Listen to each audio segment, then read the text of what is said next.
నరకం, నీవున్న ఇంటిలో ఎంతో ఆనందం, నీవు లేని ఇంటిలో ఎంతో నరకం. విడువక ఎడబాయక నడిపించుము నీ కృపలో.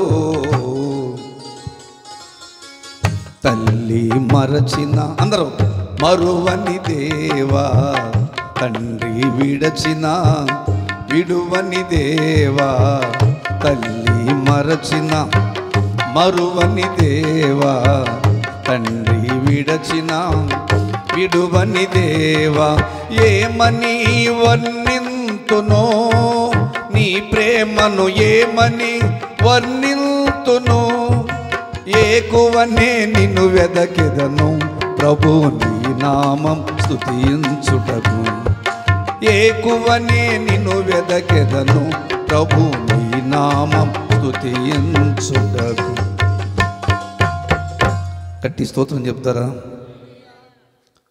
గొర్రెలు కాసే దావీదుని రాజుగా చేసిన రాజైనా కూడా దేవుణ్ణి మర్చిపోలే, దేవుని సన్నిధిని కూడా విడిచిపెట్టల. ఎంతమంది విడిచిపెడుతున్నారు, ఎంతమంది మర్చిపోతున్నారు?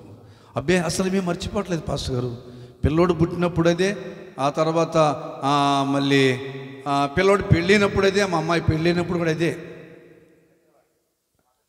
ఎల్లప్పుడూ ఆయనకి కృతజ్ఞ స్తుతులు చెల్లించాలి. ఎల్లప్పుడూ కష్టం కలిగిన, అర్థమవుతుందా? కనుక దావీదు అన్న మాటను గుర్తు చేసుకోలే. ఎక్కడో గొర్రెల దొడ్లో నన్ను పిలిచాడు నా దేవుడు అని ఏకోని లేచి ఏకడుతో లేచి ప్రార్థన చేసేవంట. ఎంతమంది చేస్తున్నారు ఇప్పుడు ప్రార్థన? ఉందా ప్రార్థన? ఏం ప్రార్థన పాస్టర్ గారు? ఒకటే ప్రార్థన, లెగవంగల్నే ప్రార్థన, మోకరిస్తే ప్రార్థన, కదిలితే ప్రార్థన, నోట్లో ఆయనే ఉంటాడు అన్నారు. భయం కలిగిన ప్రార్థన అనేది ఇందాక చెప్పాడు కదా, భయము కలిగి నీతిగా నడుచుకుంటే ఆయన అంగీకరిస్తాడు.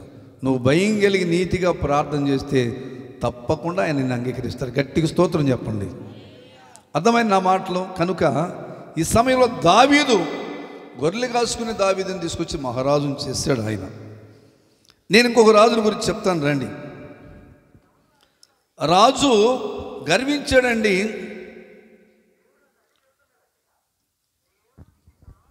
22వ దినవృత్తాంతాల గ్రంథము 26:16 చదవాలి. 2వ దినవృత్తాంతాల గ్రంథము 26వ అధ్యాయం 16వ వచనం. అయితే అతడు స్థిరపడిన తర్వాత అంటున్నారా, ఈయన కూడా రాజే, మనస్సును గర్వించి, ఆయన పేరు ఉజ్జియా రాజు. చెప్పండి, ఈయన పేరు ఏం పేరు? ఉజ్జియా రాజు. ఈయనను కూడా దేవుడే రాజు చేశాడు. అతడు మనసులో గర్వించాడు కనుక, చెప్పండి ఏం చేశాడు? గర్విస్తున్నారండి. రాజును చేసింది ఎవరు? దేవుడే. మరి రాజును చేసిన దేవుడు కనుక దేవుని కృతజ్ఞత కలిగి ఉండాలి కదా. ఈ రకంగా దేవుని దగ్గరికి రానప్పుడు, దేవుని రాజుగా చేయనప్పుడు బాగానే ఉండారు. రాజు అయినాక ఏమవుతున్నారంటే ఆ మనస్సును ఏముందిలే ఇప్పుడు చేయకపోతే ఏమైంది, ఉండపోయినా పర్వాలేలే దేవుడు చూసుకుంటాడులే అని అనుకుని వెళ్ళిపోతున్నారు. అంటే నీలో నీకు తీర్మానం చేసుకున్నది మంచిది కానే కాదు. దేవుడు ఉన్నాడని నువ్వు భయపడుతున్నావా, నీతిగా నడుచుకుంటున్నావా? ఈ రెండు మాటలు నీ హృదయంలో ఉండిపోవాలి బతుకు దినములు. దేవునికి భయపడి నీతిగా నడుచుకుంటానికి తీర్మానం చేసుకోండి. దేవుడు తప్పకుండా మిమ్మల్ని విడిచిపెట్టాడు. గట్టి స్తోత్రం చెప్పండి. ఈ రాజు ఏం చేశాడు చెప్పండి? మనసును గర్వి స్థిరపడిన తర్వాత, రాజు అయిన తర్వాత, అన్ని సంపాదించుకున్నాక స్థిరపడిన తర్వాత మనసును గర్వించాడండి, గడ్డి మేసాడు. చివరికి ఇబ్బంది పడిపోయాడు. దావీదు మట్టికి ఆయన మర్చిపోలేదంట. అర్థమైందా? కనుక ఈ విధంగా చెప్పుకుంటూ పోతే అసలు దావీదు సంగతి ఏంటి, దావీదు గురించి ఏమంటున్నాడు, దావీదు ఏమంటున్నాడు, కొన్ని విషయాలు మనం చూద్దాం. దావీదు గురించి ఏమై అంటున్నాడు? 22వ కీర్తన 10వ వచనం చదువుకుందాం. 22:10 22:10 కీర్తనల గ్రంథం 22:10లో చూడేమంటారు, గర్భవాసినది మొదలుకొని ఏమో అంటున్నాడా, రాజు అయినాక పలికిన మాట అదే. ఇదిగో మళ్ళీ అంటున్నాడు ఇక్కడ, నేను గర్భములో వాసినది మొదలుకొని నాకు ఆధారము నీవే. ఈ మాట ఎవరైనా చెప్తున్నారా? నా తల్లి నన్ను కన్ని మొదలుకొని నా దేవుడు నీవే, నాకు ఆధారము నీవే, నా దేవుడు నీవే. ఆయన మర్చిపోయేవాడు కాదండి. ఎలా మర్చిపోతాడు దావీదుని? దావీదుని గురించి చాలా విషయాలు మనం తెలుసుకోవచ్చు. ఈ రాత్రి ఈ స్థలములో ఎలా ఉన్నావు నీవు? నా గర్భవాసిని మొదలుకొని నాకు ఆధారం నీవేనయ్యా. రెండోది, నా దేవుడు కూడా చెప్తున్నారా ఎక్కడన్నా? ఆధారం అన్నాడు. చెప్పండి, ఏమన్నాడు చెప్పండి? ఆధారం అన్నాడు, నా దేవుడు నీవే. ఎన్నిసార్లు ఆ మాట అన్నాడు మనం చూద్దాం రండి. ఆధారము ఆధారము ఆధారం అన్న వాళ్ళందరం చూద్దాం కొద్దిసేపు. 9వ వచనం కూడా చదవండి ఒకసారి. ఏమంటాడు చూడండి, గర్భంలో నుండి తీసిన వాడు నీవే కదా,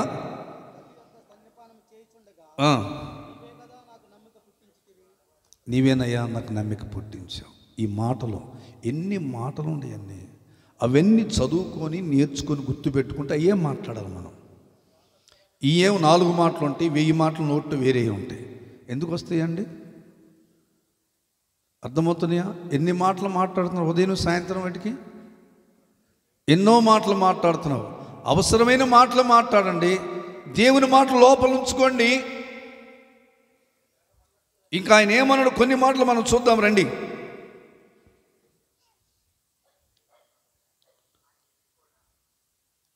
ఇరవై 22:12 చదివినట్లయితే ఆయన మీద కూడా లేచారంట. 22:12 ఆ ఋషభములనగా ఆంబోతులు అనేకులను చుట్టుకొని ఉన్నవి. బాషానుపతి ప్రసిద్ధి చేసిన, అక్కడ ప్రసిద్ధి చెందిన పుష్పములు ఉంటాయి. నన్ను ఆవరించను, అలాంటి మనుషులు నన్ను ఆవరించారు. అయినా నాకు ఆధారము నీవే, నా దేవుడవు. అర్థమవుతుందా? ఎలాంటి వాళ్ళ మధ్య ఉన్నాడు ఇప్పుడు చెప్పండి ఆయన? ఋష్పములు, ఆంబోతులు లాంటి వారు. ఇంకా ప్రత్యేక ప్రసిద్ధి చెందిన ఆ ప్రాంతంలో ఉన్న ఆంబోతులు లాంటి వారు నా చుట్టుకొని ఆవరించారు. అయినా నా దేవుడు నీవే, నాకు ఆధారం నీవే. గట్టి స్తోత్రం చెప్పండి. ఎవరు ఆధారం చెప్పండి? దేవుడే నాకు ఆధారం. ఎందుకు ఆ మాట అన్నాడంటే, నీవేగయ్యా నా తల్లి గర్భం నుండి నన్ను జ్ఞాపకం చేసుకున్నవాడు అని ఆయన తలంచుకుంటున్నాడు.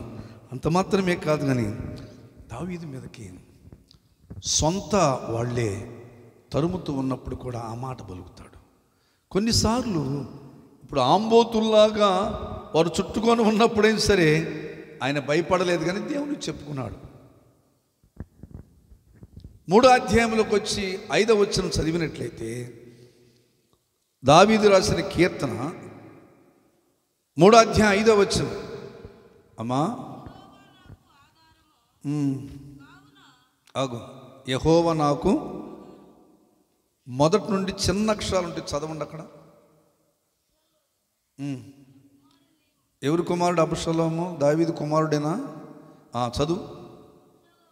అబ్షలోమును తన కుమారుని ఎదుటి నుండి పారిపోయినప్పుడు, ఎప్పుడంట చెప్పండి? ఎలాంటి ఎప్పుడు చెప్పండి? మీ అందరికీ వందనాలు. పారిపోతున్నప్పుడు ఎవరు ఆధారం అన్నాడండి? నా పిల్లవాడు సర్లే తరిమితే తరిమెళ్ళే.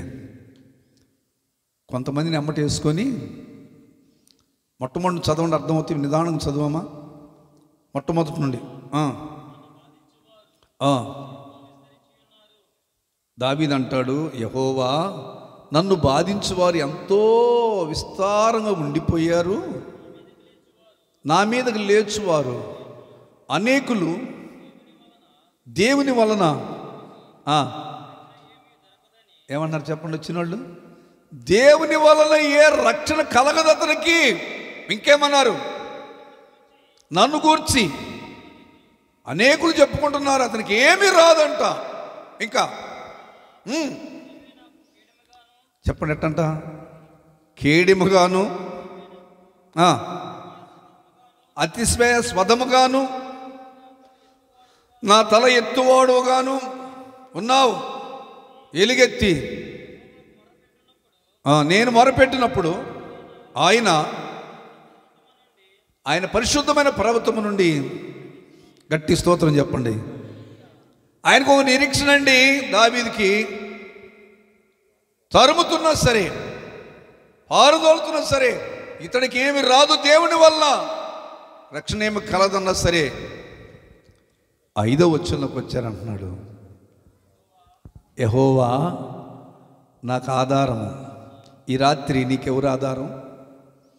ఇందాక చిన్నాయన్ని పట్టుకొని తీసుకొస్తున్నాడు అబ్బాయి, మనవడు, అలా నెట్టుకుంటా ఆధారం చేసుకుంటా తీసుకొచ్చాడు కదా, కూర్చోబెట్టాడు, మళ్ళా తీసుకొని వెళ్ళాలి. అవునా? కాసేపు ఆలోచన చేద్దాం. ఒక ఆధారం లేకపోతే అక్కడే ఉంటాడు, లేకపోతే ఇబ్బంది పడతాడు కదా. ఇంకొక మాట మనం గమనించాలి. దేవుడే నాకు ఆధారం అన్నాడు. సొంతవాడు కన్నవాడు కొంతమందిని వేసుకొని నన్ను తరుముతూ ఉన్నాడు కదా, కనుక నీవే నా కేడము, నాకు అత్యాస్పదము నీవే, నాకు ఆధారం కూడా. గట్టి చెప్పండి స్తోత్రం. నా కొడుకు ఆధారం అన్నాడా? చెప్పాలి మీరు అక్కడ. అసలు తరుముతుంది ఎవరు? కొన్నిసార్లు తరుముతూ ఉంటారండి, తరుముతూ ఉంటారు. ప్రార్థనకి వెళ్తారులే, అదే ఇదే తరుముతున్నారేమో, జాగ్రత్త. తరుముతున్నారా? అబ్షాలోము ఏమైనా తెలుసా మీకు? ఈసారి వచ్చినప్పుడు చెప్తా వీలుగా ఉంటే. అబ్షాలోము తండ్రిని తండ్రిని తోలేస్తే ఉండడు అబ్షాలోము. తల్లిదండ్రులారా, మీరు మీ పిల్లల్ని ఎలా పెంచాలన్న పాటలో వాళ్ళిద్దరి గురించి ఉంటుంది. కనుక తండ్రిని తరిమేశారండి. తండ్రి ఎదుర్కోలేక కాదు, దేవుని గుర్తు చేసి నా కేడెము నీవే, నా అత్యాస్పదము నీవే అని అనుకుంటూ వెళుతూ వెళుతూ నీవే నాకు ఆధారం. చెప్పండి, నీవే నాకు ఆధారం. ఇప్పుడు ఈడొక పాట పాడదాం దీనికి సంబంధించింది. నాకు ఆధారమైన యేసయ్య. మనందరికి ఆధారం ఎవరు అవ్వాలి? ముందు దేవుడు మనకు ఆధారంగా ఉంటే, దేవుడు మనకు ఆధారంగా ఉంటే. దావీదు ఎలా చెప్పాడో, నేను పండుకుంటాను, నిద్రపోతాను, లెగుస్తాను. తరమబడుతున్నప్పుడు అలాంటి సందర్భంలో నిద్ర వచ్చేది ఎవరికన్నా? చెప్పాలి మీరు. ఇంట్లో ఏదన్నా జరిగి తరమబడుతున్నప్పుడు నిద్రపోతారా? నిద్ర రాదు. ఒకవేళ తెల్లారగట్ట నిద్ర పట్టిందని లెగుస్తారా? ఇలాంటి భయంకరమైన జీవితాలు జీవిస్తున్నారు మన వాళ్ళు. నాకు ఆధారమైన యేసయ్య అన్న పాట పాడుకుందాం. నాకు ఆధారమైన యేసయ్యా, ఆనుకొందును నీపై అనుక్షణము, ఆనుకొందును నీపై అనుక్షణము. నాకు ఆధారమైన యేసయ్యా, ఆనుకొందును నీపై అనుక్షణము, ఆనుకొందును నీపై అనుక్షణము. నాకు ఆధారమైన యేసయ్యా,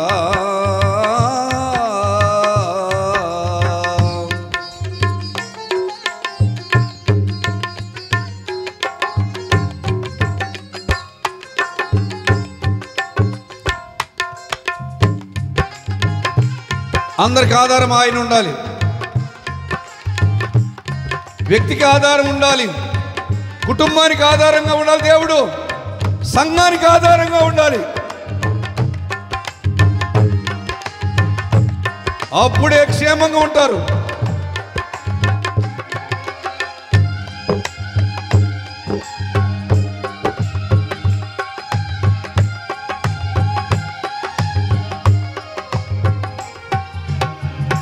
నా దుఃఖములో ఓదార్పు నీవై, విశ్వాసమునకు ఆధారమైనా,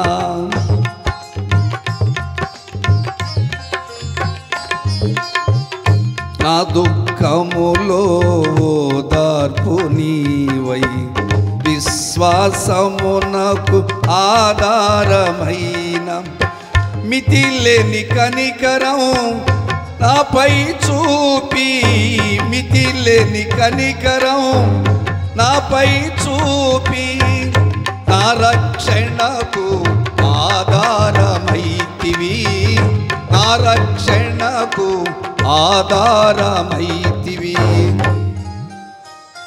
నాకు ఆధారమైన యేసయ్యా, ఆనుకొందును నీపై అనుక్షణము, ఆనుకొందును నీపై అనుక్షణము. నాకు ఆధారమైన యేసయ్యా,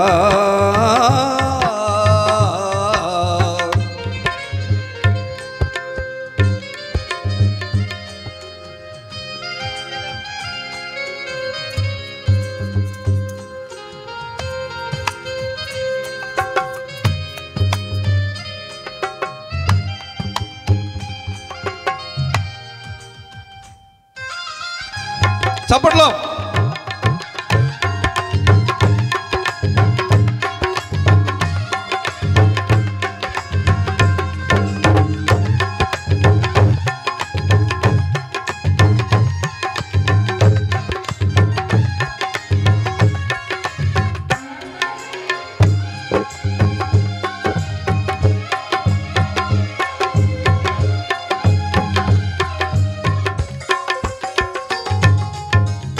నా హృదయ భారం నీవు మోసి, వాగ్దానములకు ఆధారమైనా,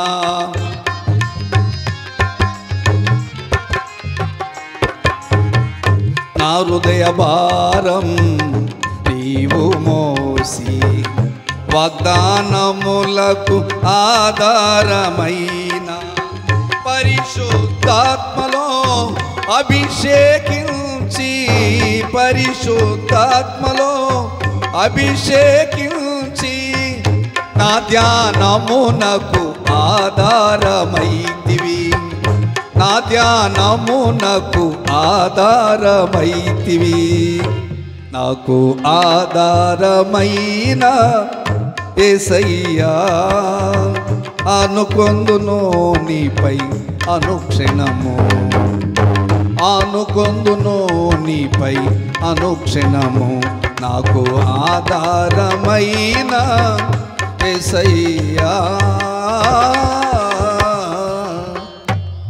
గట్టి స్తోత్రం చెప్తారా? దావీదు అంటున్నాడు 5వ వచనంలో 3:5లో, యెహోవా నీవే నాకు ఆధారము కావున నేను పండుకున్నాను, నిద్రపోతాను, ఆగాగాగు పండుకుంటాను. వచ్చిద్దా? తరం పడుతున్నప్పుడు నిన్ను ఎవరైనా తరుముతున్నారనుకో నిద్ర వచ్చిద్దా? రాదు. ఒకవేళ తెల్లారగట నిద్ర పట్టిందనుకో లెగుస్తావా? ఆయన ఆధారం ఉన్నాడు కనుక పండుకున్నాడు, నిద్రపోయాడు, మేలుకున్నాడు. కనుక మన జీవితాల్లో ఆయన ఆధారం చేసుకుంటే, ఇగో ఏ విధంగా ఈ భక్తుడు ఉన్నాడో నీవు కూడా అలాగనే ఉంటావమ్మా. వ్యక్తికి ఆధారంగా ఉండాలి. తర్వాత కుటుంబానికి కూడా ఆయన ఆధారం ఉండాలి. రాహాబు అనే కుటుంబానికి ఎర్రని దారం ఆ కిటికీకి ఆధారంగా ఉంటే ఆ కుటుంబాన్ని దేవాది దేవుడు కాపాడాడు. అర్థమవుతుందా? మన కుటుంబాలకి ఆధారంగా ఉండాలి. మన వ్యక్తిగతంగా ఆధారంగా ఉంటే ఎంత బాగుంటామో కదా. ఈ రాత్రి నా మాటలు ముగించబోయే ముందు ఎంతమంది ఆధారం లేకుండా దేన్ని ఆధారం చేసుకుంటున్నారో నేను 1-2 మాటలు చెప్పి ముగిస్తాను. ఒకసారి దేవునికి అయిష్టంగా ఉండకూడదు. దేవునికి అయిష్టంగా ఉండా, నీకు ఇష్టంగా ఉండా ఇబ్బంది కలిగింది. నీవు దేవుని ఆధారం చేసుకున్నప్పుడు దేవునికి ఇష్టంగా ఇందాక చదివినట్లుగా అపోస్తుల కార్యము ఆయనకు భయపడి నీతిగా నడుచుకుంటే ఆయన నిన్ను అంగీకరిస్తాడు. నిన్ను ఆయన అంగీకరించినప్పుడు ఆయన మీద నువ్వు ఆనుకుంటే నీకు ఏ లోటు చేయడు. ఎంతమంది వెంబడిస్తున్నా దేవుడు నీకు తప్పకుండా సహాయము చేస్తాడు. నేను ఇంకొక మాట చదివిస్తాను రండి. పరిశుద్ధమైన గ్రంథంలో నుండి మొదటి రాజుల గ్రంథము 9:9 చదువుకుందాం. రాజుల గ్రంథం, మొదటి రాజుల గ్రంథము, రాజుల మొదటి గ్రంథము 9వ అధ్యాయం 9వ వచనం.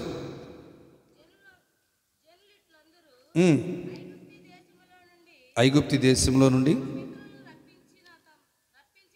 రప్పించిన తమ దేవుడైన యెహోవాను ఏం చేశారంటే వారు విడిచి,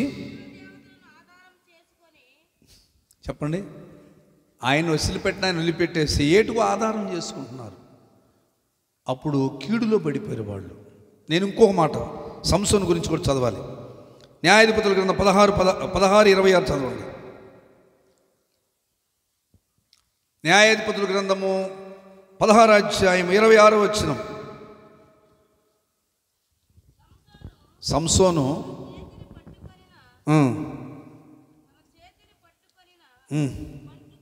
బంటుతో ఇట్లా నేను ఈ గుడికి ఆధారముగా ఉన్న స్తంభములను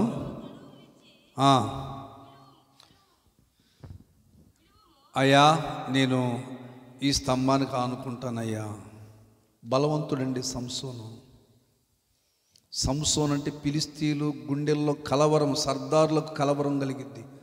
అలాంటి సంసోను వెళ్ళరాని స్థలానికి వెళ్ళాడు, చెప్పరాంది చెప్పాడు, బలం పోగొట్టుకున్నాడు, సూపు పోగొట్టుకున్నాడు. అర్థమైందా? జాగ్రత్త. చివరికి ఆ స్తంభాల ఆధారం చేసుకున్నాడండి బలవంతుడు. ఏమేమి ఆధారం చేసుకోబోతున్నావు?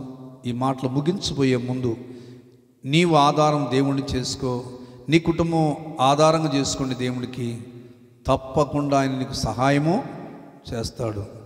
దావీదు అన్నాడు, ఎంతమంది తరుముతున్నా నీవే నాకు ఆధారం అన్నాడు. నా తల్లి గర్భములో వాసినేది మొదలుకు నాకు ఆధారం నీవే, నా దేవుడవు. ఇలా పిల్లలు కుటుంబాలు ఉంటే ఆయన విడిచిపెడతాడా? విడిచిపెట్ట. మనమే ఏం చేస్తున్నామంటే ఆయన్ని విడిచిపెడుతున్నామంట. చెప్పండి, ఆయన్ని విడిచిపెడుతున్నాం. అయితే ఆయన విడిచిపెట్టడు, గుర్తుపెట్టుకోండి. విడిచిపెట్టనన్న మాట దగ్గరికి వెళితే తల్లిదండ్రులు విడిచిపెట్టిన నేను విడిచిపెట్టనన్న మాట మోషే దగ్గర అర్థమైపోయింది. చిన్నపిల్లవాడిని విడిచిపెట్టాల్సి వచ్చింది. వాళ్ళు కన్న తల్లిదండ్రులు విడిచిపెట్టాల్సి వచ్చింది. లేకపోతే వచ్చేసి అధికారం కలిగిన వాళ్ళు ఇశ్రాయేలీలో మగపిల్లలు ఉండటానికి వీలు లేదని చెప్పేసి, ఎందుకంటే వాళ్ళు ఎక్కువైతే మనల్ని కొట్టి వెళ్ళిపోతారని భయముతో ఆజ్ఞ జారీ అయిపోతే ఎవరైతే ఆ భటులకు చెప్పారో వాళ్ళు తిరుగుతూ ఉంటారు, బజార్లో తిరుగుతూ ఏ యొక్క బిడ్డైనా మగపిల్లలను కని ఉంటే మగపిల్లలని తెలిసి రెక్కబట్టుకొని తీసుకెళ్ళి నదిలో విసిరేస్తారు. అలాంటి భయంకరమైన దినాల్లో కూడా దేవుడంట మోషేని విడిచిపెట్టల. చెప్పండి, మోషేని ఎంత ప్రేమ కలిగిన వాడు. కనుక మనకు ఆధారం చేసుకున్నవాడు అని సజీవుడు. మన కుటుంబాన్ని ఆధారం చేసుకుని మనం కానీ ఆయన ఆధారం చేసుకుని ఉంటే ఎన్నడూ విడిచిపెట్టేవాడు కాదు. రాహాబు అంటుందయ్యా, మీ దేవుని గురించి అన్నప్పుడు మా గుండెలు కరిగిపోయినాయి అంటుంది. మీ గుండెలు ఎప్పుడైనా భయం అన్న వచ్చిందిగా? ఆయనకి భయపడి నీతిగా నడుచుకుంటే ఆయన అంగీకరిస్తాడని చెప్పుకున్నాం మొట్టమొదటి మాట. తర్వాత మనం అందరం కూడా కృతజ్ఞత కలిగి జీవించాలి. దావీదు తన జీవితంలో ఎన్నడూ కూడా కృతజ్ఞత లేనివాడుగా ఉండలేదు. నేనే పాటివాడు, నా కుటుంబం ఏ పాటిదయ్యా అని అని పలికి ఆయన సన్నిధిలో కూర్చున్నారు. దేవుని సన్నిధికి ఎప్పుడు దూరం కాకూడదు. ఆ తల్లి గర్భవాసికి ఆధారం నీవే, నా దేవుడు నీవే. ఈ మాటలను చెప్తూ ఉంటే దేవుడు ఏమనుకుంటాడు చెప్పండి? ఆహా, నా పిల్లోడు నేనే ఆధారం అంటున్నాడు, తరం పడుతున్నవాడు ఆధారం అన్నాడే అని దేవాది దేవుడు విడిచిపెడతాడా చెప్పండి? విడిచిపెడతాడా? పొరపాటును విడిచిపెట్టడు. మోషే తల్లిదండ్రులు విడిచిపెట్టారు కానీ దేవుడు విడిచిపెట్టలేదు. అందుకని ఆ దేవాతి దేవుడు ఎక్కడైతే ఆ బిడ్డ పెరగాలో అక్కడికి నడిపించాడండి. ఈ రాత్రి మన బిడ్డల విషయమే ఆలోచన చేస్తున్నారేమో. నువ్వు ఆయన ఆధారం చేసుకొని ఆయన ఆనుకొని నువ్వు ఉంటే నిన్ను విడిచిపెట్టడు, నీ బిడ్డలను కూడా విడిచిపెట్టడు. కనుక ఈ రాత్రి ఈ కృతజ్ఞత కూటంలో మనతో మాట్లాడిన మాటలు గుర్తుపెట్టుకుందాం. కృతజ్ఞత కలిగి ఉండాలి, దేవునికి భయపడి నీతిగా నడుచుకోవాలి, ఆయనే మనకు ఆధారం అని జాగ్రత్త కలిగి బ్రతుకు దినములు నీకు ఆధారం నాకు ఆధారంగా ఉండాలి. అంత మాత్రమే కాదు, మన కుటుంబాలకి తరతరాలకి ఆధారం అంటే ఎలా ఉంటారంటే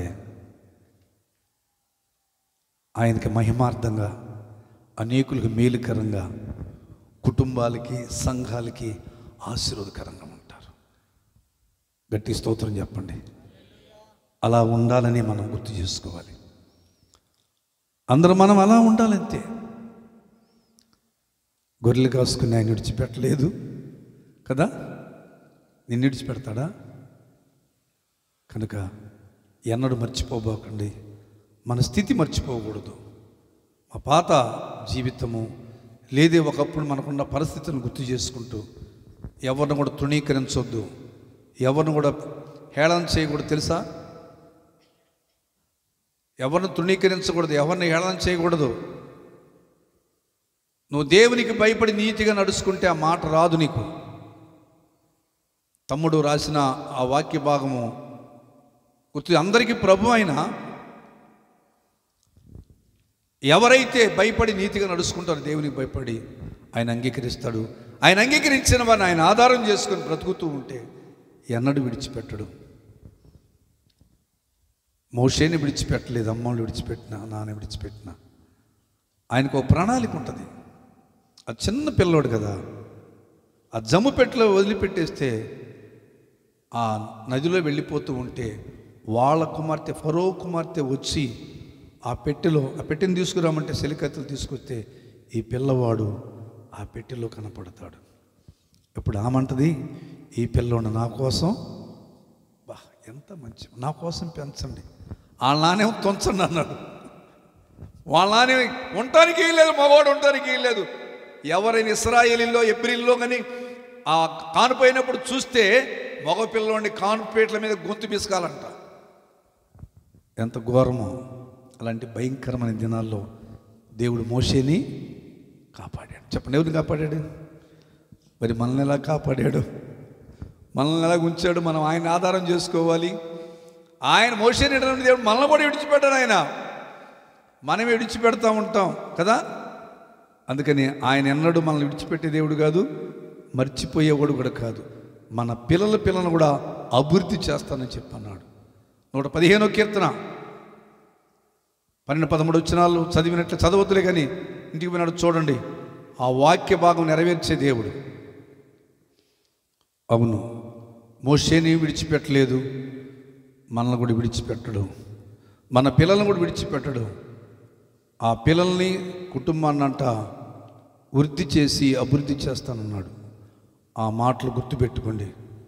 ఎన్నడు ఎప్పుడు ఎవరి వైపు చూడొద్దు, ఎవరిని తృణీకరించొద్దు, నీ పాత జీవితాన్ని మర్చిపోకూడదు. దేవా అని వెంటనే గుర్తు రావాలి. ఎవరైనా స్థితిలో ఉన్నప్పుడు వెంటనే ఒకప్పుడు నా స్థితి కూడా ఇలా ఉంది ప్రభువా అని చెప్పి స్తుతిస్తూ నీ చేతనైతే వాళ్ళకి ఏదైనా సహాయం చేయి. ఒక్క మాట కూడా నోటి ఉన్న మాట్లాడకూడదు. అర్థమైంది కదా? అన్నం లేని మనకు అన్నం పెట్టాడు, వస్త్రాలు లేని వాళ్ళకి వస్త్రాలు ఇచ్చారు, పూరిళ్ళోళ్ళకి గట్టిళ్ళు ఇచ్చాడు. ఇంకేమిచ్చారు చెప్పండి? ఉన్నతమైన చదువులు, ఉన్నతమైన ఉద్యోగాలు ఇచ్చారుగా. అర్థమవుతుంది నా మాటలు? ఇప్పుడు ఆయన ఆనుకుంటారా? ఆయన ఆనుకోరా? కుటుంబాలు కానీ మీరు కానీ ఆనుకుంటారా? అనుకోరా? తప్పకుండా అనుకోవాలి. అంత మాత్రమే కాదు కానీ